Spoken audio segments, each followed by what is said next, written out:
కేంద్రం రాహుల్ గాంధీపై కక్షపూరితంగా వ్యవహరిస్తుందని కాంగ్రెస్ నేత జానారెడ్డి విమర్శించారు. రాహుల్ ఎంపీ సభ్యత్వం రద్దు చేయడాన్ని ఖండించిన జానారెడ్డి ప్రతిపక్షాలు ఐక్యంగా ప్రజాస్వామ్యాన్ని కాపాడాలని పిలుపునిచ్చారు. కేంద్రం తీరుపై 17 విపక్ష పార్టీలు పోరాటం చేస్తున్నాయని అన్నారు.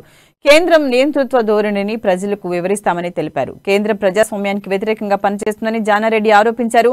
పార్లమెంట్లో అదానీ మోడీల సంబంధాన్ని ప్రశ్నించినప్పటి నుంచే రాహుల్పై కక్షగట్టారని ఆరోపించారు.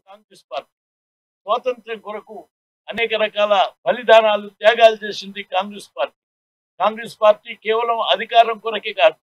80 సంవత్సరాలు 1988 మొదలు 47 వరకు అంటే సుమారు 62 సంవత్సరాలు పైన పార్టీలు కానీ పదవులు కానీ ఇక్కడ ప్రజాస్వామ్యం లేని రోజుల్లో ఇది ఒక నియంతృత్వమైనటువంటి సామ్రాజ్య వలస విధానాన్ని వ్యతిరేకిస్తూ బ్రిటిష్ సామ్రాజ్యాన్ని గడగడలాడించి 62 ఏండ్లు పోరాటం చేసినటువంటి కాంగ్రెస్ అవార్డు చేసింది కాంగ్రెస్ పార్టీ.